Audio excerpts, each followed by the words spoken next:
Bonjour Ghislain Deslandes. Bonjour Thibault Liorade. Vous êtes professeur au département sciences juridiques, économiques et sociales de SCP Europe, directeur scientifique du master spécialisé médias de cette même école. Vous êtes gestionnaire de formation, mais aussi philosophe. D'ailleurs, vous êtes directeur de programme au Collège international de philosophie. Alors aujourd'hui, on va parler de ce que peut apporter la philosophie et plus largement la culture générale aux managers. Alors, première question, quel rapport entre le management comme technique de gestion, quel rapport est-ce que ça peut avoir avec la culture classique et ce que vous appelez les humanités avec un S? Oui, écoutez, la question est bien posée, puisque si on considère le management sous la forme d'une technique ou d'un ensemble de techniques de gestion, on peut se dire effectivement qu'est-ce que les humanités viennent faire dans cette galère? Quel rapport? En réalité, tout dépend de la manière avec laquelle on conçoit, on définit, on réduit ou on augmente le spectre du management.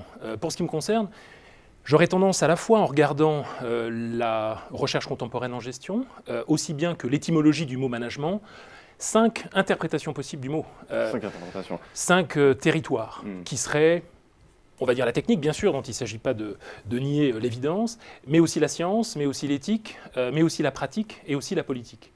Alors les sciences, c'est assez évident pour vous qui êtes ici, vous recevez des enseignants, chercheurs en gestion, qui viennent vous parler de théorie des parties prenantes, de rationalité limitée, de gouvernance, qui sont des concepts qui ont été forgés par les sciences de gestion au fur et à mesure de leur histoire, ou la bureaucratie et quantité d'autres concepts. La pratique, ça concerne essentiellement les managers eux-mêmes, qui viennent vous parler de leur expérience, qui viennent vous parler de leur métier, du contexte dans lequel ils interviennent. On parle d'ailleurs aujourd'hui de best practices. L'idée, c'est de compléter le savoir et le savoir-faire par le savoir-être, d'une certaine façon. Et puis, il y a 2 aspects qui me paraissent tout à fait importants et à ne pas négliger. C'est effectivement l'aspect éthique, à la fois les grandes questions qui se posent aux organisations en termes de sécurité des salariés, de corruption, de harcèlement, etc., mais aussi la manière avec laquelle le manager envisage sa relation au travail, ses valeurs personnelles par rapport à ce qu'on lui demande de faire dans une organisation. Et puis enfin, l'aspect politique. Vous avez reçu d'ailleurs ici un certain nombre de collègues qui sont venus vous parler des Critical Management Studies et qui renouvellent en quelque sorte l'approche qu'on peut avoir à l'égard des grandes fonctionnalités du management en ayant un regard un peu critique. Et donc, si on ajoute ces grands mots que sont la science, la politique, l'éthique au management, alors là, oui, en effet, les humanités peuvent permettre d'apporter une conceptualité, un enrichissement, une histoire, et permettre finalement aux managers de mieux poser les questions et de mieux y répondre. D'une certaine manière, les humanités s'insurgent en quelque sorte contre 2 risques dans le domaine du management. 1, l'hyperspécialisation, et 2, les effets de mode. Alors, Ghislain Deslandes, vous qui êtes professeur, on va parler de la place de ces humanités et de la culture générale dans l'enseignement. Est-ce qu'on peut dire que c'est caractéristique de l'enseignement du management tel qu'il est pratiqué en Europe par rapport à l'Asie ou les États-Unis? Oui, ça c'est une bonne question. J'aimerais vous répondre que oui. J'aimerais vous répondre que nous, Européens, nous sommes fondamentalement différents et dans une certaine mesure, je le pense. Cela étant, si on regarde le mapping des grandes institutions universitaires en gestion au niveau mondial, l'exemple qui a tendance à être quand même aujourd'hui encore cité en premier, ce sont les grandes institutions américaines. Or, si on regarde les grandes institutions américaines en gestion, on constate que plus elles sont fortes, plus elles sont puissantes, et plus leur département liberal arts est fort et puissant. Il y a même une relation quasiment de cause à effet. Alors qu'est-ce qu'on trouve dans ce département liberal arts, qui sont donc les arts libéraux, qui s'opposent aux arts serviles et aux beaux-arts, qui sont des arts consacrés à la connaissance du vrai, en réalité, étymologiquement. Ce qu'on y trouve, c'est les grandes disciplines éminentes de l'histoire et du savoir humain, c'est-à-dire l'histoire, c'est-à-dire la géographie, c'est-à-dire la philosophie, bien entendu. Avec tout de même une critique. Et c'est la raison pour laquelle je pense que les institutions de gestion en Europe ont une carte à jouer importante. C'est que si vous lisez un ouvrage qui doit avoir à peu près 2 ou 3 ans, de Matthew Crawford, qui est un brillant diplômé d'économie de l'école de l'université de Chicago, qui a dirigé un grand think tank, qui en a démissionné pour reprendre une petite entreprise de réparation de vélos et de mobylettes. Il explique dans un ouvrage qui s'appelle L'éloge du carburateur que le problème de l'analyse que font les Américains et de l'utilisation qu'ils font de ces liberal arts précisément, c'est une fonction un peu manichéenne dans laquelle il y a une sorte de distinction entre d'un côté la culture et de l'autre côté la gestion. Il prend l'exemple d'un séminaire dans lequel on aurait le lundi des cours de taylorisme et le mardi des cours sur la musique baroque.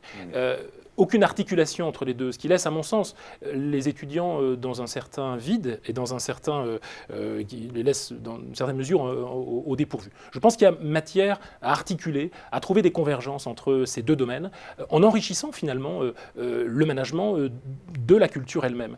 Lorsqu'on parle de l'histoire des idées libérales en Europe, si on parle de la question de l'objet dans les sciences sociales, si on parle de l'éthique appliquée, si on parle des philosophies du management, telles qu'elles existent, on arrive à articuler un petit peu ces deux univers. Voilà. Alors, si on regarde ce qui existe aujourd'hui, à la fois les universités populaires, les universités interâges, l'université de tous les savoirs qu'un philosophe, Yves Michaud, avait créé il y a quelques années, on voit bien que ce mouvement, c'est un mouvement de fond. Et je pense que, je dirais à court terme, je ne sais pas, mais en tout cas à long terme, très optimiste sur le fait que les grandes institutions de gestion européennes mettront les humanités non pas dans une marginalisation ou à l'écart du dispositif éducatif qui est le leur, mais au contraire de manière centrale. Exactement. Comment valoriser l'importance de la culture dans l'enseignement tel qu'il est pratiqué aujourd'hui? Par quelle approche éducative? C'est une bonne question parce que ça pose des articulations compliquées à faire entre les différents termes qu'on a, vous et moi, employés jusque-là. Il y a la culture générale, il y a les arts libéraux, il y a les humanités. Donc comment on articule un petit peu tout cela? Un mot sur la culture générale. Je suggère vos auditeurs d'observer et d'écouter deux conférences, notamment de Pierre-Henri Tavoileau et de Bruno Latour, qui prennent d'ailleurs des directions assez différentes sur la notion de culture générale et qui tournent sur YouTube actuellement et qui me paraissent tout à fait intéressantes. Qu'est-ce que c'est la culture générale? La culture générale, c'est rendre accessible... alors, étymologiquement, c'est finalement ce que nul n'est autorisé à ne pas connaître. Bon, mais au-delà de ça, c'est le savoir le plus éminent de l'humanité, c'est les avancées de la science, c'est la connaissance des cultures, des langues, des contextes historiques, etc. Donc il y a un aspect tout à fait noble dans la notion de culture générale, bien entendu. Et l'idée, c'est aussi d'être capable de décoder le monde, de l'interpréter. On pourrait dire d'ailleurs que les humanités, c'est l'ensemble des possibilités techniques, scientifiques d'interpréter le monde. Bon. Donc tout ça est très bien. Ça permet à nos étudiants d'avoir un peu de jugement. Chez Malraux, l'intelligence, c'est l'esprit hypothétique, la destruction de la comédie et le jugement. Donc le jugement, c'est important et la culture générale permet cela. Mais il y a aussi une critique de la culture générale. J'en vois deux. Celle de Bourdieu, évidemment, sur l'idée qu'en termes de diversité, la culture générale a tendance à être réduite à... sa plus simple expression, au fond, on est entre initiés qui parlons le même langage, celui de la culture générale, selon de l'endroit où on vient et les études que l'on a faites, d'une part. Et d'autre part, dans l'idée de culture générale, il y a l'idée que ça manque un peu d'impact, que c'est trop général d'une certaine manière.